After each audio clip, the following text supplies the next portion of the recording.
Hello friends, welcome back to my YouTube channel. आज की इस वीडियो में हम कर रहे हैं पीजीटी पोल साइंस का जो एग्ज़ाम हुआ था 13 जुलाई को शिफ्ट 1 में, उसका मैथ्स पार्ट।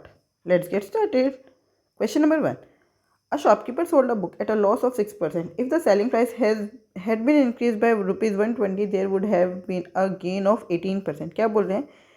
देखो, सीपी हमेशा कितना होता है? 100%। पहले हमने बुक को कितने में बेचा? पहले हमने बुक को बेचा 6% के लॉस पर, तब सीपी फिर सेलिंग प्राइस कितना हो गया? 94%, है ना। 6% के लॉस पे बेचा तो एसपी कितना हो गया? 94%। फिर हमने बेचा 18% के प्रॉफिट पर, तब एसपी कितना हो गया? 118%। और यहाँ से यहाँ तक एसपी कितना बढ़ा है? 120%, 120 रुपये। यहाँ से यहाँ तक जब हम पहुँचे तो हमने एसपी को कितना बढ़ाया है? 120 रुपये। इसका मतलब 94% से 118% कितना हो गया? 18, ये 6, ये 18 और 6 24। 24% बराबर है 120। तो 100% बराबर है 120/24 गुना में 100। 24 5 सा 120, तो आंसर आ गया 500, right. Question number 2, what will be the total surface area of a right circular cone whose perpendicular height is 6 centimetre and slant height is 10 centimetre. देखो, राइट सर्कुलर कोन बना लेते हैं एक बारी।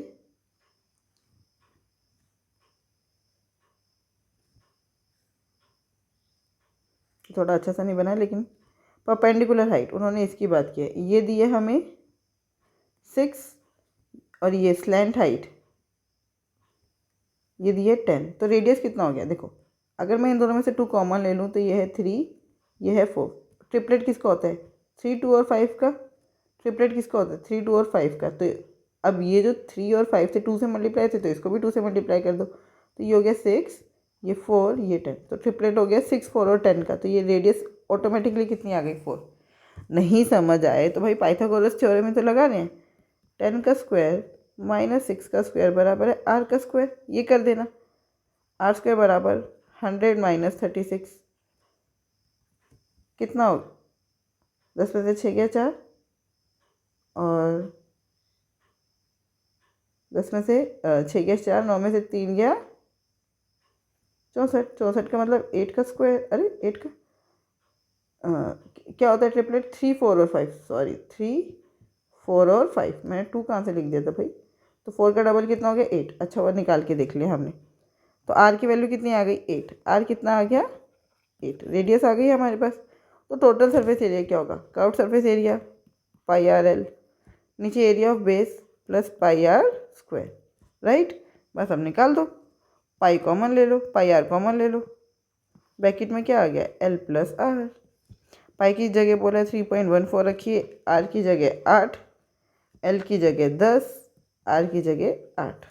ठीक है, तो ये हो गया 3.14 इंटू में 8 इंटू में 18, right.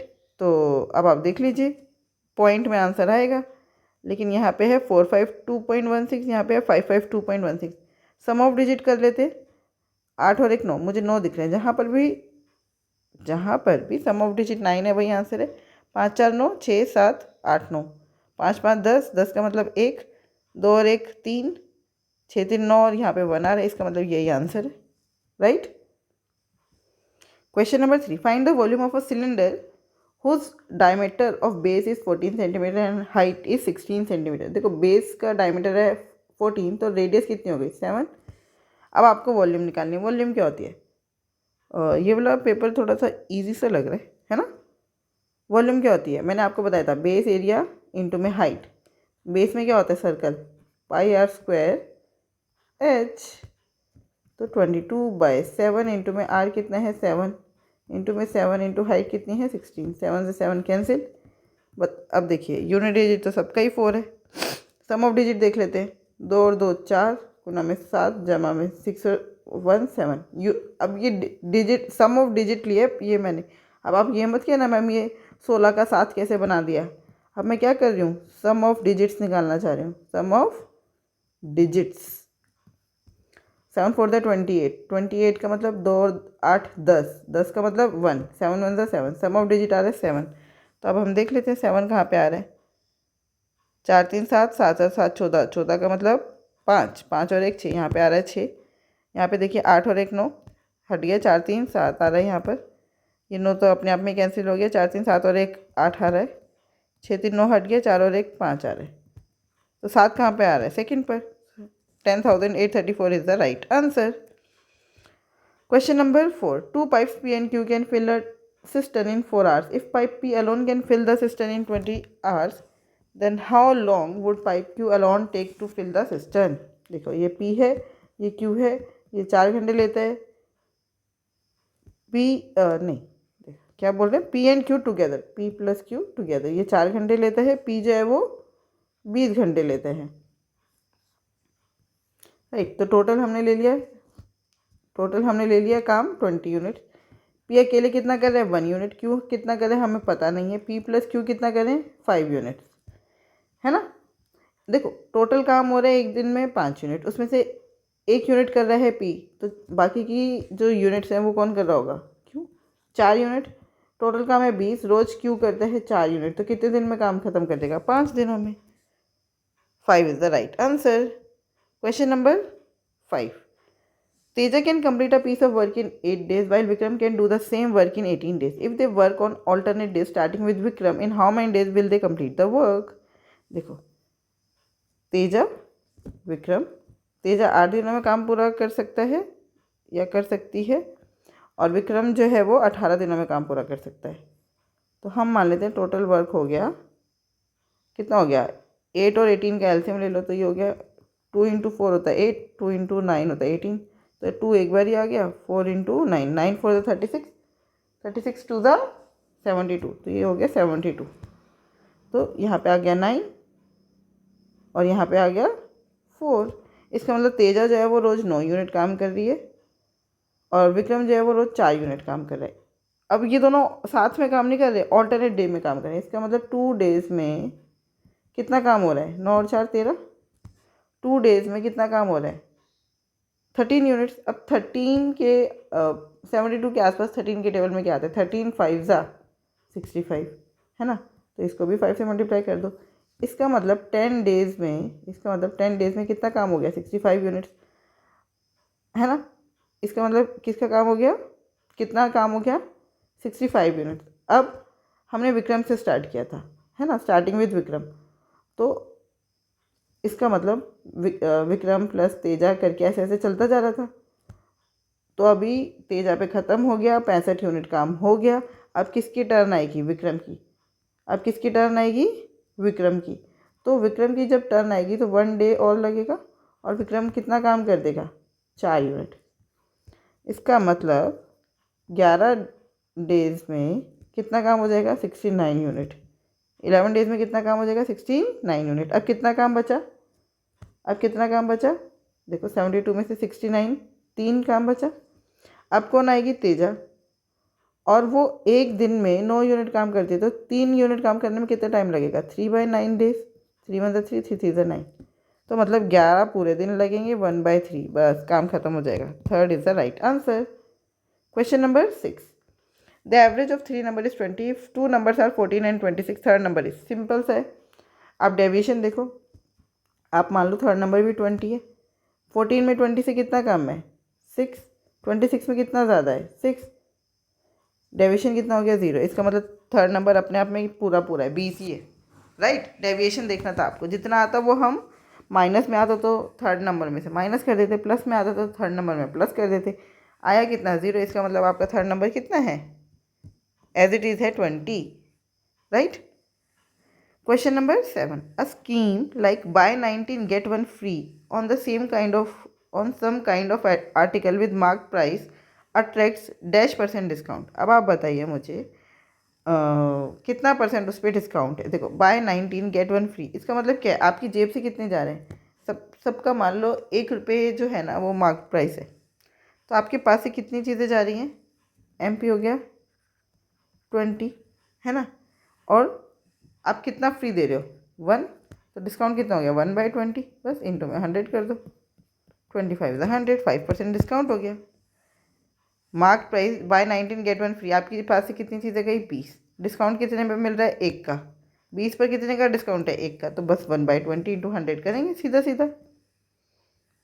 Question number 8. Study the following bar graph and answer the question that follow. The production of urea by a company in 10,000 tons over the year. देखिए यूरिया का प्रोडक्शन है ये। What was the percentage increase in the production of urea from 2016 to 2019। देखो 2016 में 40 था, 2019 में हो गया 55। कितना बढ़ा? 15। किस पर? 40 पर। 15 कि थोड़ा ऊपर लिख लेते, 15 बढ़ा किस पर? 40 पर। बस 1 0 से 1 0, 2 2 the 4, 2 5 the 10, 15 5 the 75/2।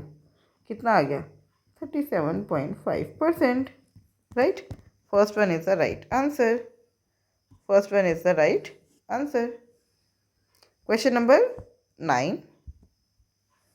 What will be the compound interest compounded annually on a sum of rupees 55,000 after 2 years at the rate of 12% per annum? अब आपसे कंपाउंड इंटरेस्ट पूछा है 12%। कितने सालों में? 2 सालों में। अब मैंने आपको बताया, देखो 2 ईयर्स में कंपाउंड इंटरेस्ट कितना होता है? 2a + b। ठीक है, और एक बार 3 ईयर्स भी रिवाइज कर लेते। 3 ईयर्स कितना होता है? 3a + 3b + c। तो ये a क्या है? a है 55,000 पर लगने वाला 12%। b क्या है? ये जो a की वैल्यू आई थी उसके ऊपर लगने वाला 12% इंटरेस्ट। तो a है, a कितना है? a निकाल लो। अब देखो 55,000 इंटू में 12%। ठीक है, तो बस 0 का 0, 12 5 60 का 6, 12 5 60 और 66। ये तो आ गया बी। बी क्या है? ये तो आ गया ए आ गया आपका 66,000। बी कितना है भाई? बी है जो 66,000 नहीं, सॉरी 6,600। ये जो 6,600 आया इसका 12%। फिर 2 0 से 2 0 कट गई। 12 6 72, 2 यहाँ 7 कैरी, 12 6 72 और 7 79। राइट, तो बस अब आपका सी आई कितना आ गया? 2a। इसका डबल 0 का 0, 6 2 12, 6 2 प्लस 792। राइट, 2 का 2, 9 का 9, 7 2 9, 13992। 13992 is the right answer. Question number 10. A certain number is divided into two parts such that 5 times the first part added to 13 times the second part makes 7 times the whole. The ratio of the first part to the second part is, देखो जो पूरा number है वो आप ले लो x, first part ले लो, नहीं first part ले लो क्योंकि हमसे तो first part x, second part y, और टोटल कितना हो गया फिर x + y। इतना समझ आया? अब उन्होंने क्या बोला? 5 times the first part added to the 13 times the second part makes the 7 times the whole part। यही बोले बस। तो 13y - 7y बराबर है 7x - 5x। तो ये हो गया 5y बराबर है 2x। अब हमसे पूछा x/y कितना होगा, तो y इधर ले और 2 इधर डिवाइड में ले। 5/2 बराबर है x/y। तो x रेशो y कितना है? 5:2 आ रहा है। यहाँ पे 1 क्यों दिया है? देखो मेरी माइनस कितनी अच्छी हो गई आजकल। 17 में से 3 गया, 13 में से 7 गया 6, तो यहाँ पे आएगा 6, 2 1 2, 2 3 6, 3:1। आंसर कितना आया? 3:1। 3:1 is the right answer. Question number 11. A can run 30 meters in 8 seconds and B can run the same distance in 12 seconds. By what distance can A beat B? Question ध्यान से देखो। ए जो है वो 30 मीटर चलता है 8 सेकंड में। B जो है B can run the same distance in 12 second. तो by what distance can A beat B? मतलब जो ए है वो कितने डिस्टेंस से बी को हरा देगा। समझ आई बात? तो अब आपको सीधा सा ये निकालना है, बी जो है वो 12 सेकंड में पूरा डिस्टेंस कवर कर रहा है, तो 8 सेकंड में बी ने कितना कवर किया होगा? जब दोनों की रेस हो रही थी ये तो 8 सेकंड में पहुंच गया होगा, तो जब बी पीछे होगा ना, बस आपको ये दिखाना है। तो डिस्टेंस है 30, आपको ये बताना है बी ने 12 मिनट सेकेंड में कितना डिस्टेंस कवर किया होगा। तो डिस्टेंस क्या होता है, स्पीड इनटू टाइम। तो हमें बी की स्पीड निकालनी है पहले, तभी तो निकालेंगे 12 सेकेंड में उसने कितना डिस्टेंस कवर किया। तो बी की स्पीड क्या है, 30/12। ठीक है, समझ आ रहा है ना, स्पीड क्या होता है, डिस्टेंस अपॉन में टाइम। तो डिस्टेंस है 30, टाइम है 12। लेकिन हमें कितने टाइम में निकालना है, 8 सेकेंड में। हमें कितने टाइम में निकालना है, 8 सेकेंड में। समझ आ रहा है। देखो स्पीड ऑफ बी अगर मेरे को कोई निकालने को बोले, स्पीड ऑफ बी, तो मैं क्या बोलूँगी, डिस्टेंस अपॉन में टाइम। डिस्टेंस है 30, टाइम है 12। अब मैं कहूँगी ये बताइए बी ने कितना डिस्टेंस कवर किया, 8 सेकेंड में। तो आप कहोगे डिस्टेंस बराबर है स्पीड इंटू में टाइम। तो स्पीड है 30/12 और टाइम है 8। बस इसी चीज़ को फटाफट लिख देना है। 4 2 8, 4 3 12, 20 मीटर। उसने सिर्फ 20 मीटर डिस्टेंस कवर किया था इतने में। इसका मतलब ए ने बी को 10 मीटर से हरा दिया। ए ने बी को 10 मीटर से हरा दिया। Question number 12। An unfair shopkeeper claimed that he is selling sugar at the rate of rupees 38 per kg, which cost him rupees 40 per kg, but he uses 400 gram of weight instead of 500 gram of weight. What is the profit or loss rounded off to the nearest whole number? देखिए उसको दो, इधर वो लोगों को दावा कर रहा है कि यहाँ पर भाई कि वो 40 रुपये वाली शुगर आपको 38 रुपये में बेच रहा है। ठीक है, 40 रुपये वाली शुगर कितने में बेच रहा है, 38 रुपये में। और लेकिन वो वेट का क्या यूज़ कर रहा है, 500 ग्राम की जगह 400 ग्राम। राइट, देखिए यहाँ यहाँ पे 400 ग्राम की बात हो रही है, यहाँ पे 500 ग्राम की। एसपी कितना है, 1 किलो का एसपी है 38। तो जब हम 500 ग्राम बेचेंगे तो कितना हो गया एसपी, 19 रुपये। क्लियर। लेकिन हमारा सीपी कितना है, सीपी देखो, सीपी 1 किलो का है 40, तो 500 ग्राम का कितना हो गया, 500 ग्राम का कितना हो गया, 20 रुपये। लेकिन उसकी जेब से कितना सामान जा रहा है, 400 ग्राम। तो सीपी अब हम निकालेंगे 400 ग्राम का, कितना हो जाएगा, 20 बटे में 500 गुना में 400, बस 5 4 20। सीपी कितना आ गया, 16। आपकी जेब से जा 16 रुपये रहे हैं, मिल कितने रहे हैं, 19। तो फ़ायदा कितने का हो रहा है, 3 का। कितने पर, 16 पर, इंटू में 100। 4 4 16, 4 25 100, 25 3 75, 75/4, 4 1 4, बचा कितना, 3। 35 से पहले क्या आता है, 18, 4 8 32, फिर 18.75। तो उन्होंने पूछे rounded off to the nearest whole number, तो 19% प्रॉफिट आ गया। Clear. Question number 13। LCM of, LCM निकालना है भाई, 56, 90, 360 और 140 का। ठीक है, क्या निकालना है, एलसीएम। तो जो इसमें से कॉमन है वो एक एक बार करते जाओ। देखो इनका एलसीएम और नंबर नहीं आ सकता, तो ये सारे तो ओड हैं, और नंबर तो आ ही नहीं सकता था, बाकी के 3 तो ओड हैं। तो आंसर क्या आ गया, 2520। सोचना ही नहीं पड़ेगा, कैलकुलेट करना ही नहीं है, ख़त्म बात। 2520 is the right answer. Right. Question number 14। A train 300 meter long is running at a speed of 72 kilometre per hour. How long will it take to cross the platform? देखो जो ट्रेन है उसको अपनी लंबाई तो पार करनी पड़ती है, साथ में प्लेटफॉर्म, मतलब प्लेटफॉर्म की लंबाई तो पार करनी पड़ती है, अपनी लंबाई भी पार करनी पड़ती है। तो ये हो गया 600। टोटल डिस्टेंस कितना हो गया, 600। स्पीड कितनी है, 72। इसको क्या करेंगे हम, मीटर पर सेकेंड में चेंज कर देंगे, 5/18 से मल्टीप्लाई करके, 5 यहाँ पे तो 18 ऊपर आ जाएगा। तो 18 1 18, 18 4 72, 5 4 20, 3 60, साथ में 1 0। तो आंसर कितना आया, 30। आंसर कितना आया, 30 मीटर पर second. Clear. Question number 15। After a reduction of 50% in the original price, the price of an article was rupees इतना। The original price of the article was, देखो 50% रिडक्शन करने के बाद द प्राइस इतना है, मतलब 50% बराबर 1068। तो अब आपसे 100% की वैल्यू पूछिए, इसका डबल कर देंगे 100% के लिए, बस।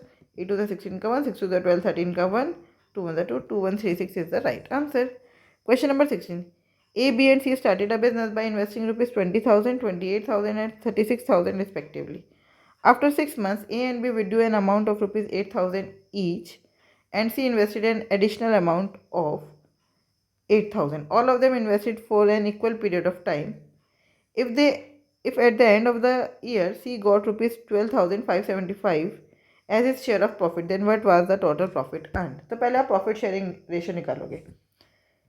6 महीने बाद की बात हो रही है तो 20,000 पूरे 6 महीने के लिए इन्वेस्ट हुए प्लस फिर 8,000 निकाल लिए तो कितना बचा 12,000 6 महीने के लिए. राइट. रेशो इसको थोड़ा सा इधर लिख लेते हैं, इसको थोड़ा सा इधर कर लेते हैं ताकि हमारे पास जगह रहे. ठीक है, ये हो गया ए, ये हो गया ए. फिर हम बात करें बी की. बी ने 28,000 रुपये इन्वेस्ट किए थे कितने महीने के लिए? 6 के लिए. उसने भी 8,000 रुपये निकाल लिए, बचे कितने? 20,000 6 महीने के लिए. फिर सी ने कितने इन्वेस्ट किए थे? 36,000 6 महीने के लिए. फिर सी ने कितने इन्वेस्ट कर दिए? And C invested in additional amount of, उसने भी 8,000 इन्वेस्ट करे. अब ये कितना हो गया? 36 और 8 44,000 इंटू में 6. तो आप देखो यहाँ पे हर एक में से 1,000 और 6 कॉमन आ रहा है, मतलब 6,000 कॉमन आ जा रहा है सब में से. ठीक है, तो बस कॉमन ले लो. तो ये कितना हो गया? 2 + 12 रेशो 28 + 20 रेशो 36 + 44. राइट. ये 6,000 तीनों में से कैंसिल हो गया इसलिए मैंने लिखा ही नहीं आगे. तो ये हो गया 2 और 12 14 रेशो 48 रेशो 480. कट रहा है. 2 7 ज़ा 14, 2 24 ज़ा 240 ज़ा. तो ये आपका आ गया प्रॉफिट शेयरिंग रेशो. क्या आ गया? Profit sharing ratio. फिर उन्होंने बोला 40 की वैल्यू है 12575. तो आपको टोटल बोला है 7 4 9 4 5 6 69 की वैल्यू निकालनी है. क्या करना है? 69 की वैल्यू निकालनी है बस. देखिए यहाँ पे एक गड़बड़ हो गई. 2,000 नहीं था, ये कितना था? 20,000. 2,000 नहीं था, ये कितना था? 20,000. तो यहाँ पे 20 लिखना. 20 + 12 28 + 20 और 36 + 44. तो 20 + 12 कितना होता है भाई? 32. कितना होता है? 32. अब प्रॉफिट शेयरिंग रेशो गड़बड़ आ गया है ना. तो ये किससे काटते हैं? सीधा सीधा 8 से काटते हैं. 8 4 ज़ा 32, 8 1 ज़ा 8 5 ज़ा 40, 8 6 ज़ा 48, 8 10 ज़ा. फिर ये और कट रहे. 2 2 ज़ा 4, 2 3 ज़ा 6, 2 5 ज़ा 10. तो हमारा प्रॉफिट शेयरिंग रेशो आ रहा है 2:3:5. अब हमें 5 की वैल्यू दी है 12575 और टोटल प्रॉफिट कितना हो गया? 3 2 5, 5 और 5 10. तो 10 की वैल्यू निकालनी है. डबल कर दो, है ना. डबल कर दो. 5 और 5 10, 7 7 14 15 का 1, 5 5 10 और 11 का 1, 2 और 2 4 और 1 5. 25150. 25150 is the right answer. Right. Question number 17. The simple interest on a sum is rupees 478 for a period of 5 years at the rate of 2% per annum. The sum is, देखो simple interest है 478 is equals to P into R कितना है? 2. Time है 5 upon में 10 upon में 100. P into R into T upon में 100. 2 5 10, ये cut गया. तो P की वैल्यू आ गई 4780. 4780 is the right answer. Question number 18. Find the smallest natural number that must be subtracted from ये so that the remainder is a perfect square. So that the remainder is a perfect square. अच्छा, अब आप देखिए 2433. तो हम इसका वो निकालने की कोशिश करते हैं. पीछे से पेयर्स बनाते हैं, है ना. 4 4 ज़ा 16, 5 5 ज़ा 25. तो 4 4 ज़ा 16. बचा कितना? 8. फिर हमने उतार लिया 833. और यहाँ पर क्या आता है? इसका डबल. 4 2 ज़ा 8. अब ये 83 है तो किस पे जाएगा? 8 7 ज़ा 56 होता है. 8 8 ज़ा कर लेते हैं. 8 8 ज़ा 64. 4 यहाँ 6 यहाँ. 8 8 ज़ा 64 और 6 70. अब आप कहोगे 9 पे क्यों नहीं करे, क्योंकि मुझे दिख रहा है 9 पे शायद ज़्यादा ही आएगा। 9 9 ज़ा 81, 1 यहाँ 8 यहाँ 9, 8 9 ज़ा 72 और 8 80। ठीक है, किस पे जाएगा ये 9 पर। कितना आया 801। कितना बचा 3 में से 1 गया 2, 32। 32 एक्स्ट्रा है। कितना एक्स्ट्रा है 32 एक्स्ट्रा है बस। अगर इसमें 32 नहीं होता तो ये क्या होता परफेक्ट स्क्वायर, मतलब ये किसका स्क्वायर हो जाता है 2401, हमारा 49 का स्क्वायर बन जाता है ये, right. Question number 19। A man spends 46% of his monthly salary on house rent. Additionally, he spends rupees 544 on convenience and 5441 on groceries. ठीक है। If he left with a saving of rupees 846 at the end of the month, what is his monthly salary? अच्छा देखो, total है 46% जो खर्चा house rent पे हो गया, परसेंटेज में जो हमें दिया है, तो बाकी का बचा कितना 10 में से 6 गया 4, 9 में से 4 गया 5, बाकी का बचा कितना 54%। ये 54% कहाँ खर्च हो रहा है 544 कन्वेनेंस पर, 5441 ग्रोसरीज पर और 846 की सेविंग हो रही है। तो बस इनको ऐड कर दो तो 54% बराबर है, तो ये हो गया 544 और 846, 4 1 5 6 5 11 का 1, 4 4 8 4 3 12 और 1 13 का 1, 5 और 5 10 8 18 का 1, 6831। 54% की वैल्यू है 6831, राइट। अब आपसे पूछे सैलरी तो 100% की वैल्यू पूछिए आपसे बस, तो 6831 अपॉन में 54 इंटू में 100। देखिए ये जा रहे हैं 9 से, 5 और 4 9 होता है, 8 और 1 9, 6 3 9, इसका मतलब ये भी 9 से जा रहा है। तो 9 5 45, 9 6 54, 9 7 63, बचा कितना 5। 53 से पहले क्या आता है 9 के टेबल में 9 5 45, बचा 8, 9 9 81। फिर ये 3 से जा रहे हैं, 7 5 12 12 9 21, तो 3 से जा रहा है, 3 2 6, 3 2 6, 3 5 15, 3 3 9, 250 100। आंसर आ गया 253 इंटू में 50, बस 5 से 15 है ना, और साथ में ये 0, तो जहाँ पर लास्ट में 50 दिख रहा है वही आंसर है। तो first one is the right answer. Question number 20 and the last question of this video. The average weight of Shivam and Rupesh and Manandar is 45 kg.